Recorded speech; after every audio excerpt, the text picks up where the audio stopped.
Welcome, everyone. Thank you for coming to this public meeting this evening,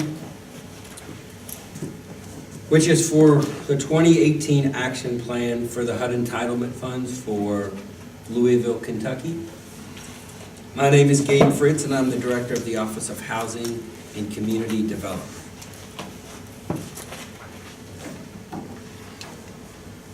I'm actually going to let you do that if you don't want to. Thanks so much. This is the second meeting for the public that we have had for this action plan. And tonight we're going to provide an overview of our planned uses for the U.S. Department of Housing and Urban Development entitlement grant funds for program year 2018. There are four disparate funding sources that make up all of these entitlement funds, and they are community development block grants, home investment partnerships, emergency solutions grants, and housing opportunities for persons with AIDS. There will be multiple opportunities for community input tonight after this meeting, and then for subsequent days online, in writing or by telephone, and we will provide that information for you at the conclusion of this meeting.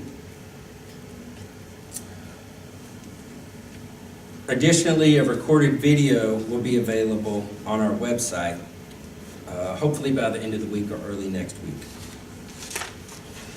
And I would like to preface the presentation of this plan with a comment that we will repeat often tonight.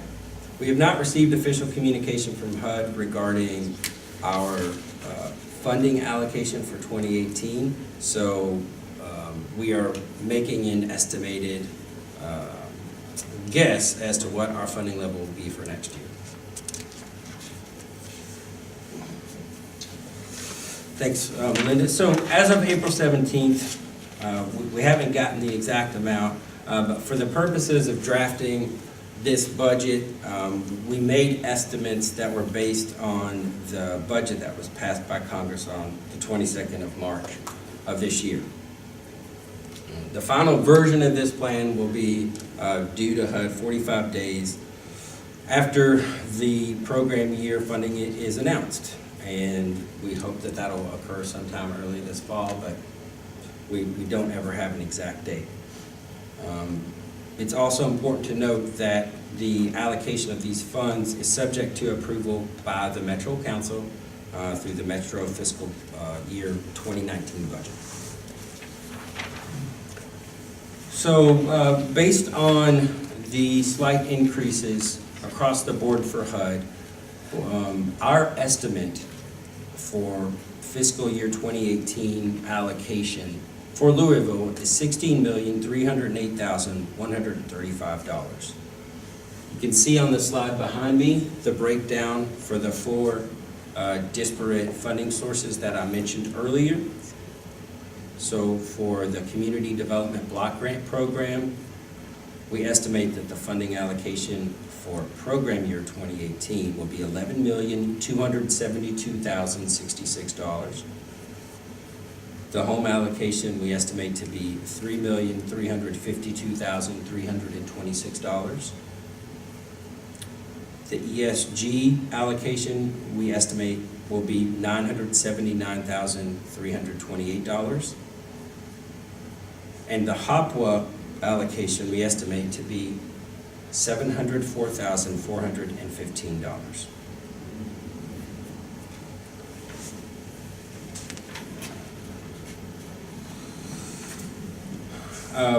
We also have to be prepared to have contingency plans for the case of the allocation being greater or less than what our estimate is. So this contingency provision language explains how we will adjust if the allocation is above or below the estimates.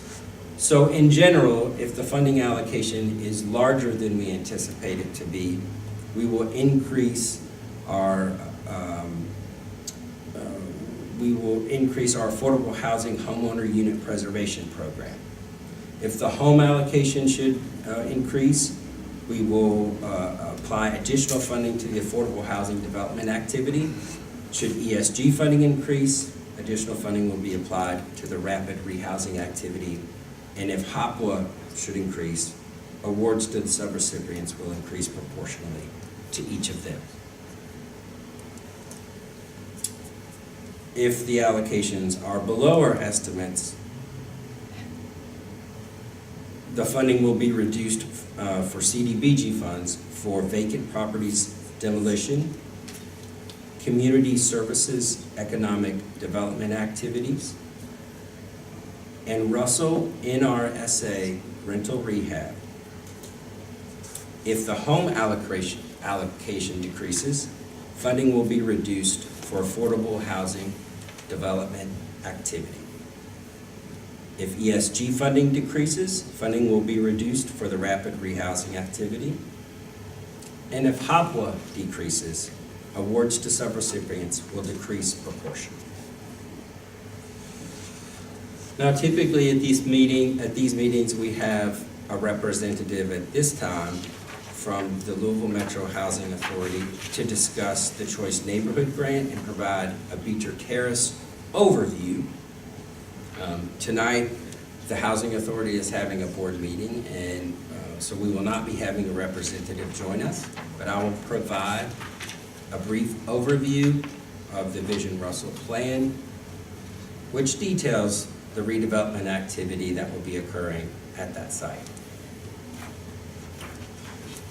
In 2016, the Housing Authority was awarded a $29.5 million Choice Neighborhoods Implementation Grant, which would provide critical funding for the transformation of Beecher Terrace and the Russell neighborhood that will leverage several $100 million of additional investment. The Vision Russell Transformation Plan guides this work and was produced through a collaborative effort of community stakeholders and residents. The nearly 760 dwelling units of Beecher will be raised and replaced by sustainable, energy efficient, mixed income, and mixed use development. The Vision Russell Transformation Plan is available online at visionrussell.org and establishes neighborhood goals for education, economic development, services and amenities, health outcomes, and connectivity. So in the action plan, we talked about 4 sources of funding. CDBG funds are used to provide decent housing, a suitable living environment, and expanded economic opportunities for low and moderate income persons and households. Home funds are used for acquiring, developing, and/or rehabbing affordable housing or to provide direct rental assistance.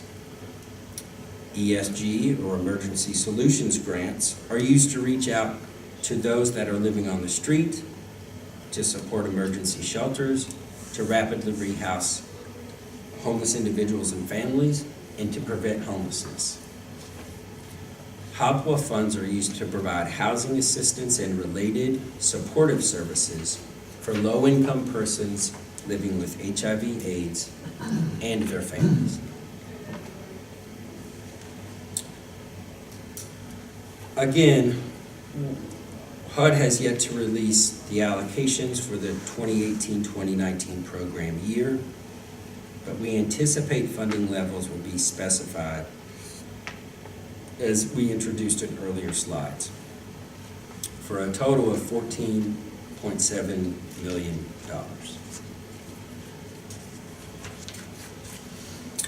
We'll skip ahead. Perfect, thanks Melinda.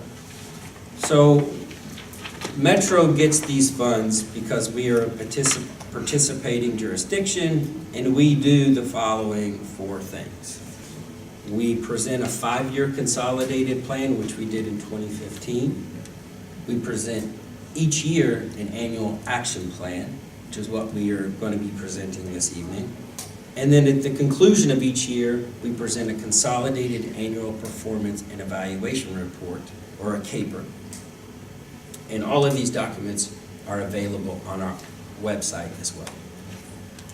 So there are actually 3 things, not 4. The next slide provides an overview of the HUD entitlement funding process that I just outlined. We have the 5-year consolidated plan, the annual action plans. The award is made by the federal government to us. We do that work, and then we present a report card at the end of that year's work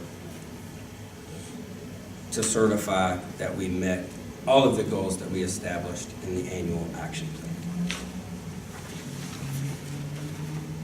The priorities within our consolidated plan are as follows: affordable housing, community development, homeless services, small business development, and non-homeless special needs.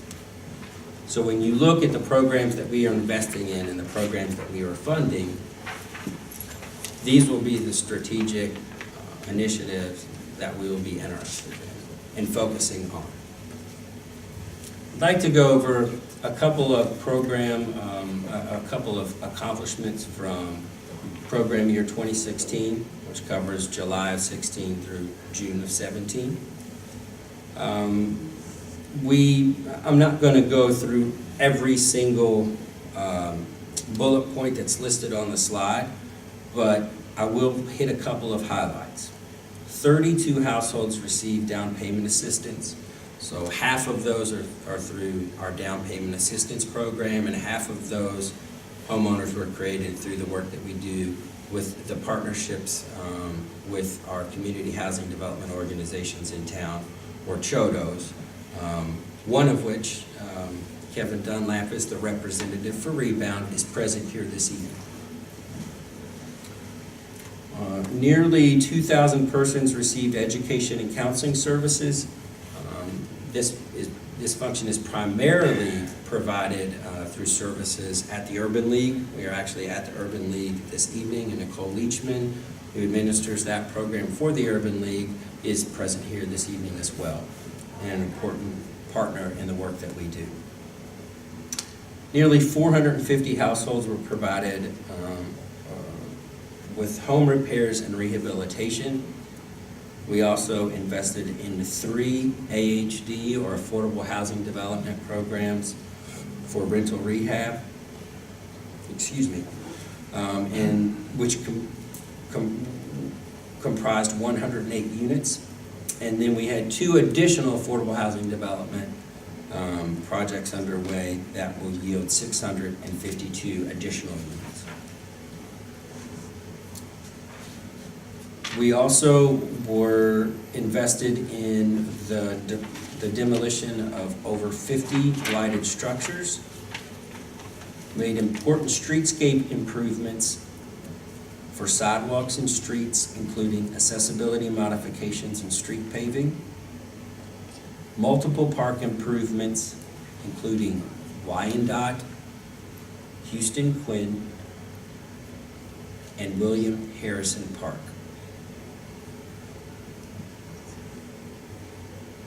$20 businesses received micro-enterprise loans, and nearly 130 folks received micro-enterprise related training or technical assistance.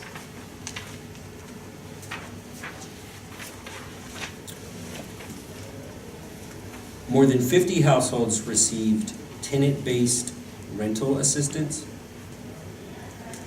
and 10,671 homeless persons used CDBG-funded supported services.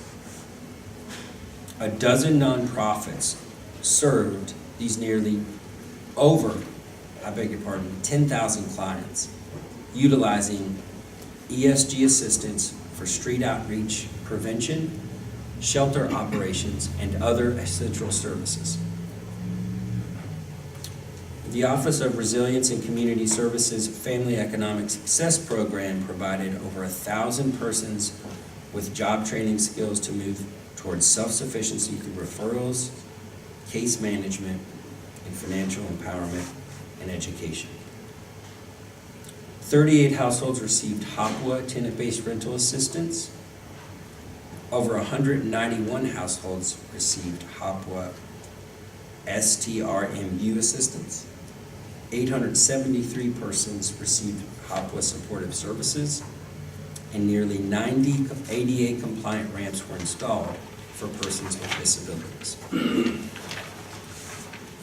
The next slide provides a pie chart which shows the percentages of investment by type as we discussed earlier.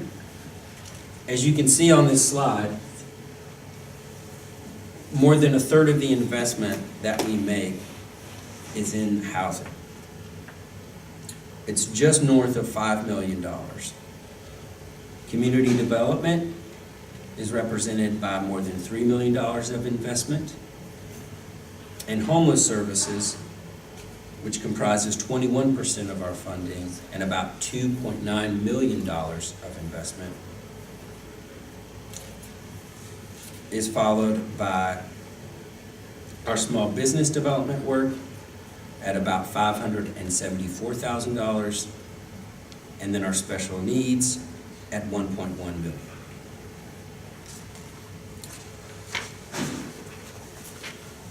Next, there are a couple of proposed amendments to our fiscal year 17 action plan. We will cover the project or the activity, the original funded activity, and then the proposed amendment. The ADA access project, which was to provide compliant sidewalk curb ramps on South Hancock from East Madison to Gray Street and South Fifth Street to Cedar, was completed, and the remaining $10,000 would be used to pay for a consultant for the 18th Street and Broadway alignment project. The street paving that included the rehab of several roads in eligible areas and their associated sidewalk infrastructure was completed.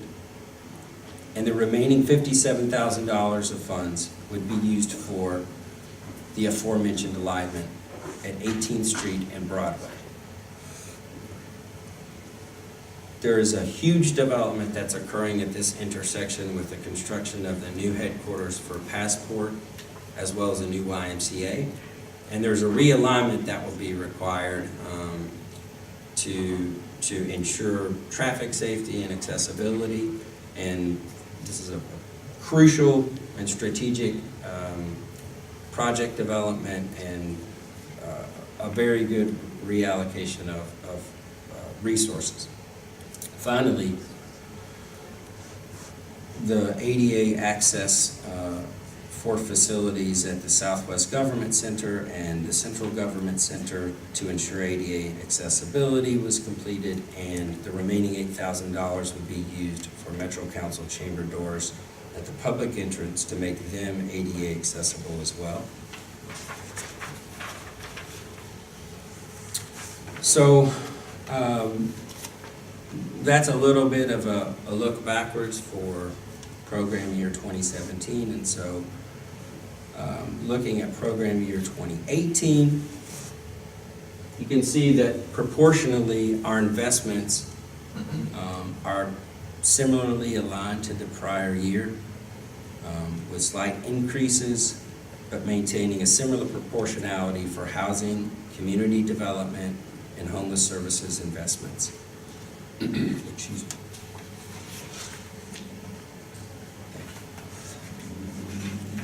So for our affordable housing activities for program year 2018, the proposed funding amount would be $6.7 million.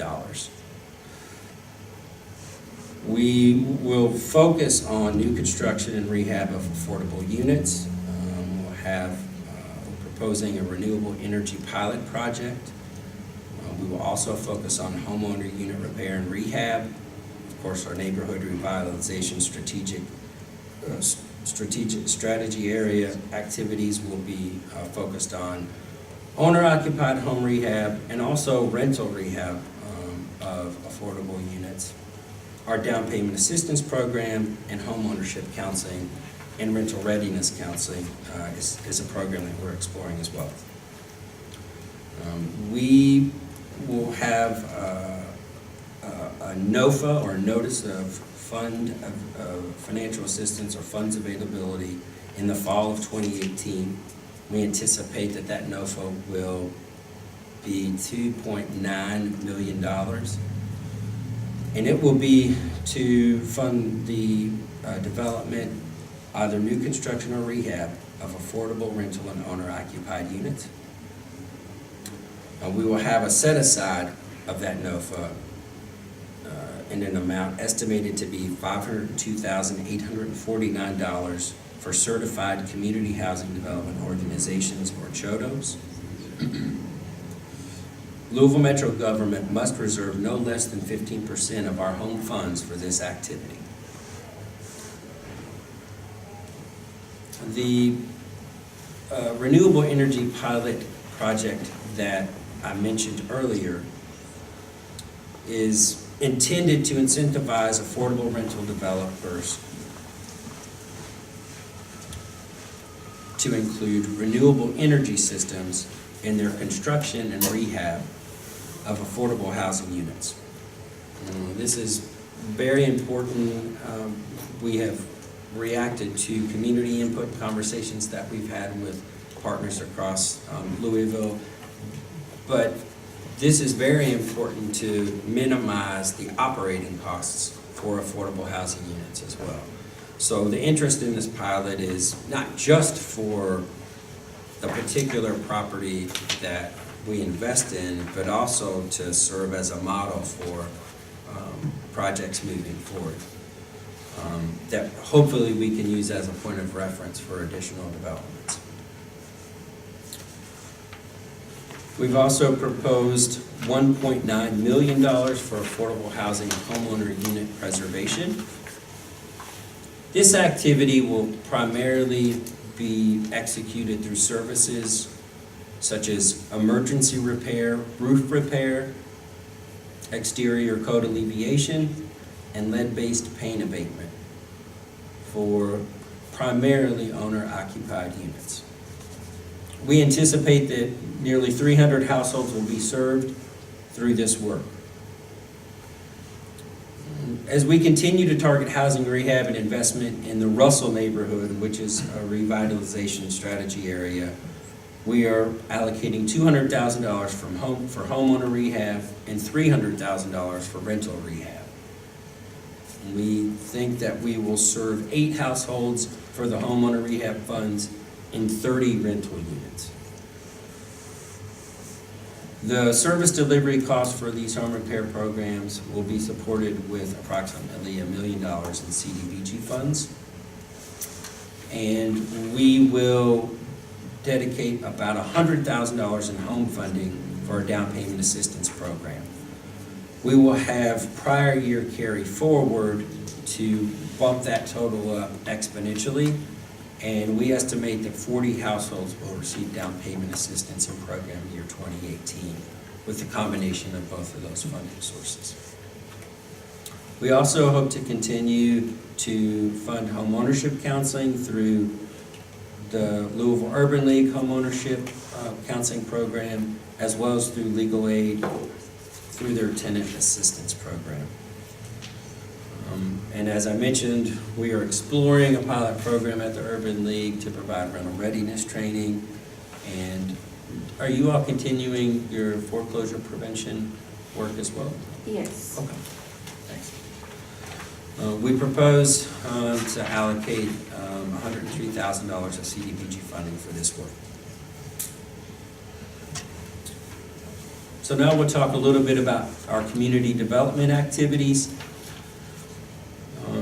The total for this work is $3.84 million. The majority of that will be dedicated to support the infrastructure improvements that are part of the Russell Choice Neighborhoods work. This is the second year of funding for a 5-year, $15 million pledge of CDBG funding that Louisville Metro has made to that project.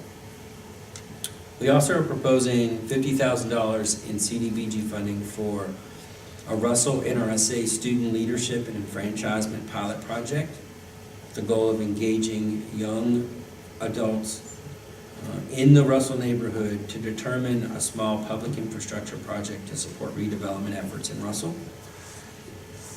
And finally, we have $665,000 in CDBG funding for strategic demolition of vacant or abandoned structures.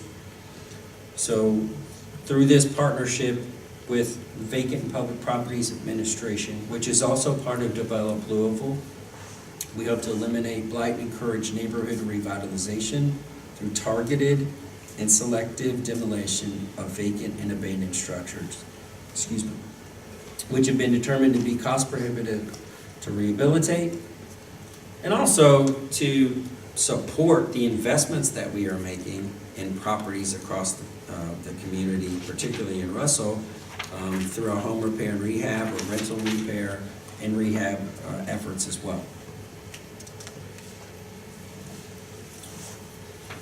Thank you, Melinda. So now we're going to talk about our homeless services activities. We proposed $2.2 million for our 2018 program year to fund ESG rapid rehousing in the amount of $310,378, $350,000 in home funding to the Department of Resilience and Community Services to provide direct rental support to homeless individuals and their families. The Department of Resilience and Community Services will competitively allocate $977,500 in CDBG funding and $595,000 in ESG funding to subrecipient nonprofit agencies to provide emergency shelter, case management, street outreach, and homelessness prevention services. In addition to homeless services activities provided by our nonprofit partners, the Department of Resilience and Community Services offers the Family Economic Success Program as a homelessness prevention activity. So through case management, that program serves to help families build financial assets, to connect them to job readiness opportunities and skills to help them succeed at work, by promoting financial education, expanding access to homeownership counseling and foreclosure intervention services, and connecting them to mainstream financial services, as well as free tax preparation assistance and the federal earned income tax credit. $365,400 in CDBG funding will support this program offered through neighborhood places located across the community. For small business development activities, the proposed funding is $384,100 to assist businesses through micro enterprise technical assistance and loans.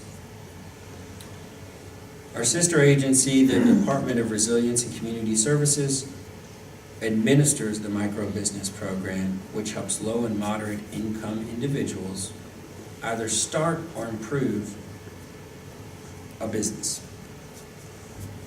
The program includes training, technical assistance, and in some cases, small loans.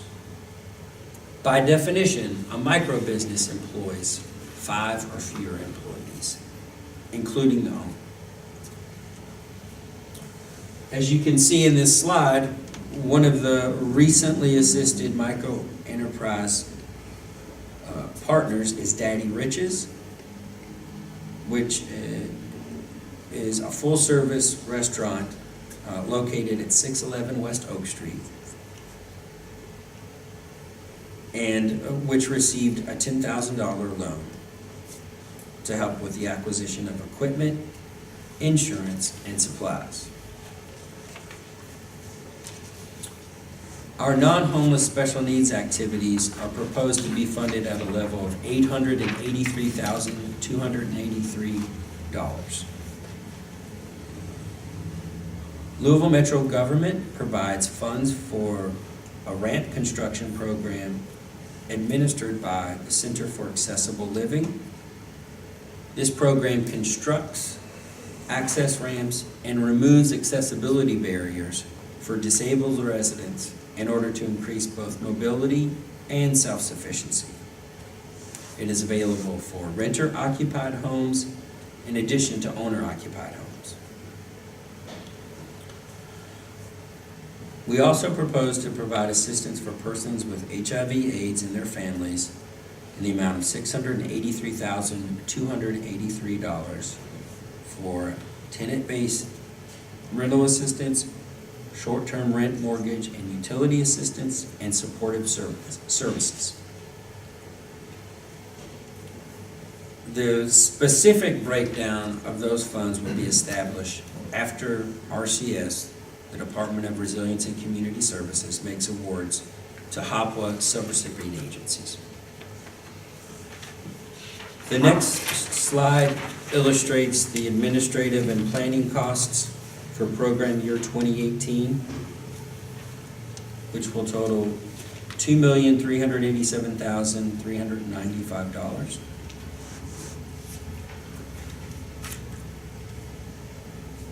The CDBG administrative funds, which total $2.1 million, support administrative costs for Develop Louisville and Resilience and Community Services, Urban Design and Landmarks, Coalition for the Homeless, HMIS, and Continuum of Care Administration, as well as indirect costs to support Louisville Metro Government Central Services Agencies assistance for CDBG, home, ESG, and HOPWA funded activities.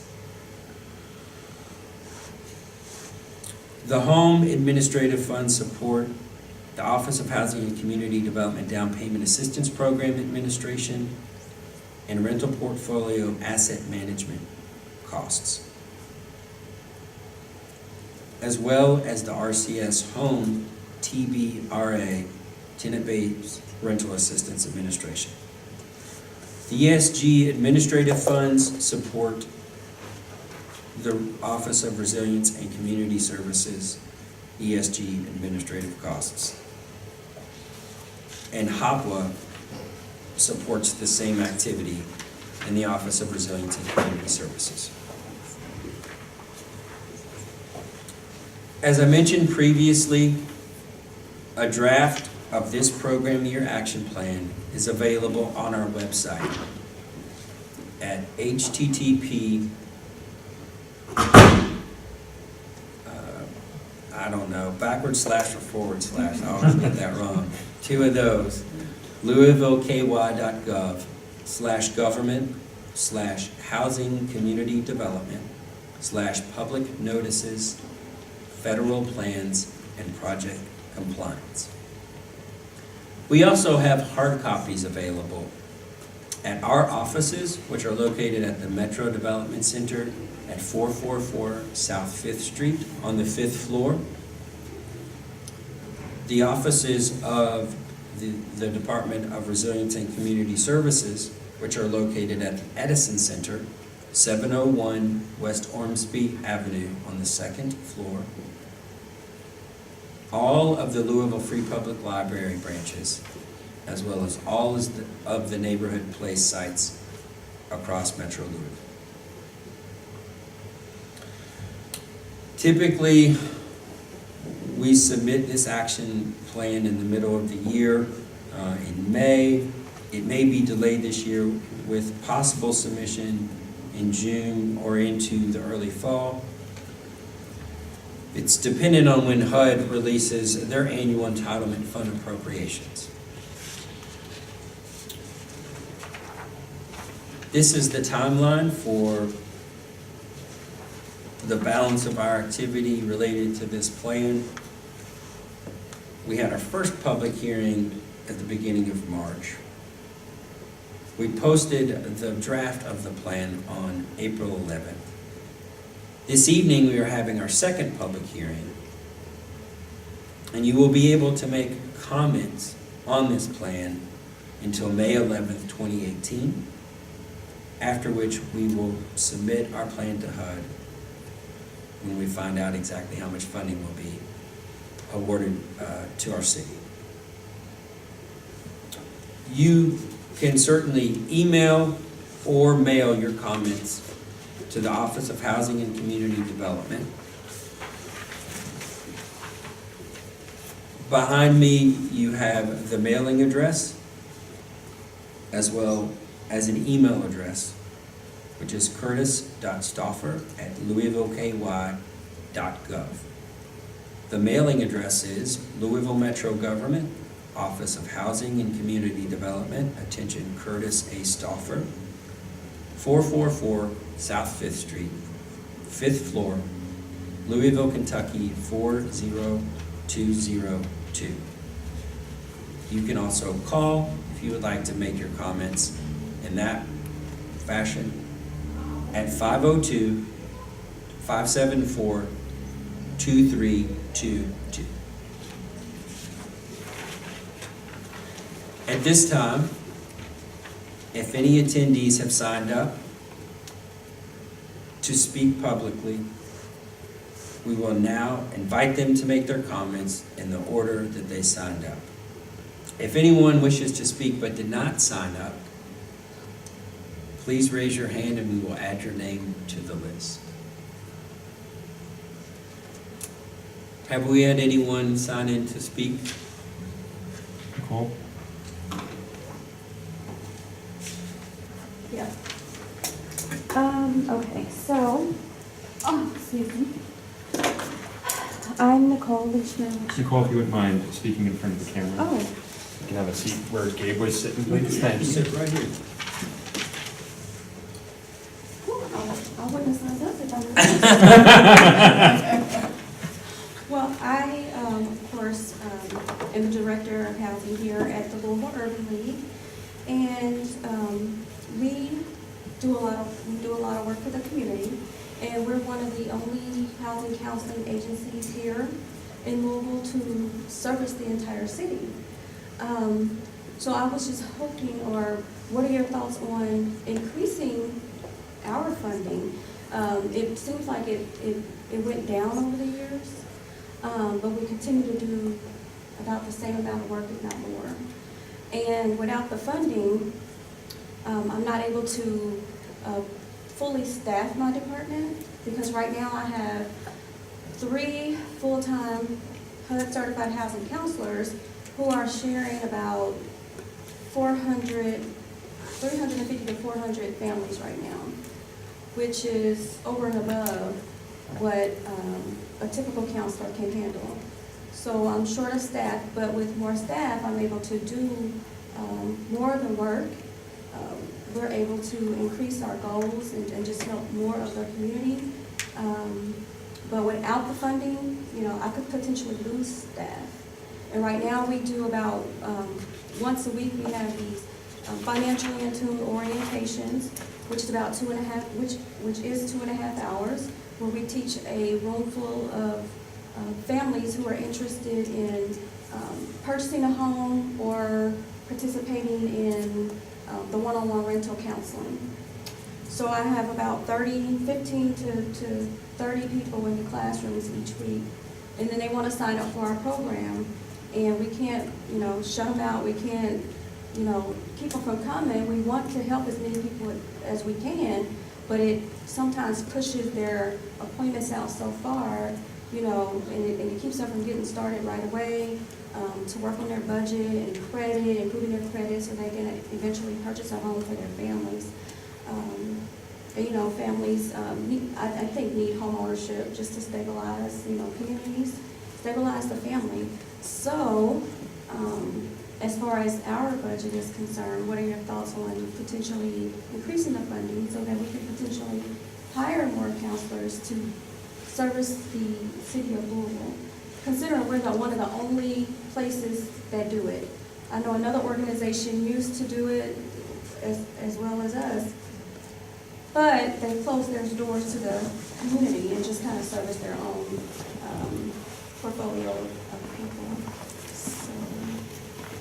So thank you. So typically, this is a forum for you to make a comment, so, because the way that we're set up here, I kind of feel like we're on a talk show, and that's not really the way that, it's not really the format that we intend. So it's not necessarily a back and forth, but so I don't want to engage too much in that Okay. regard. This is really a forum for folks to make public comment. Okay. But what I will say is that, as you well know, we have been proactive in engaging, particularly your organization, to talk about that exact thing. So I think what's important for us is to continue to get an idea of what the capacity is and kind of what the per unit production is, and then make sure that we can align our funding to meet the community needs and the organizational needs, and then from the government's perspective, our strategic needs. So we're absolutely willing to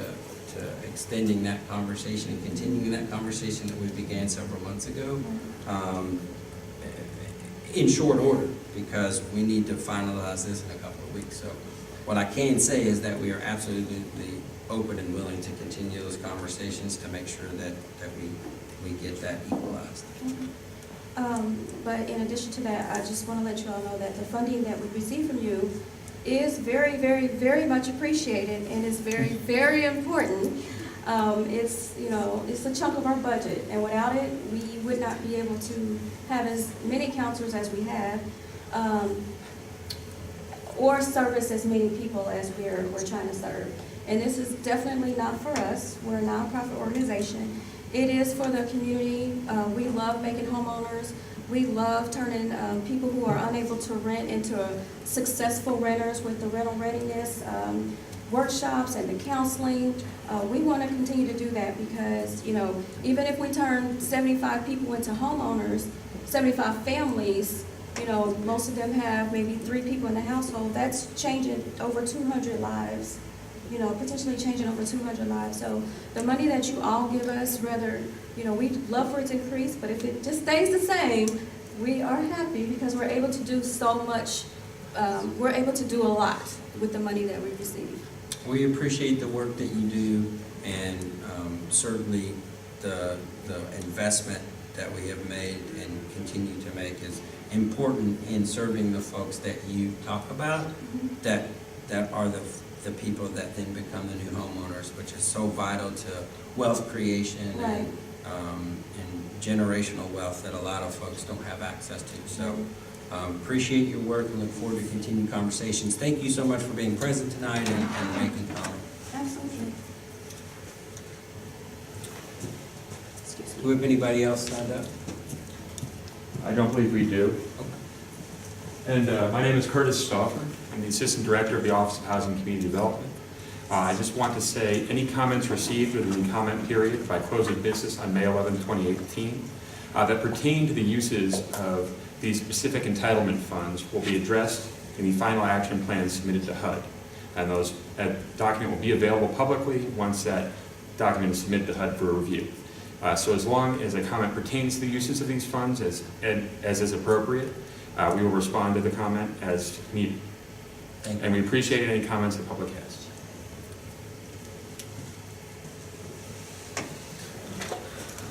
Thank you so much.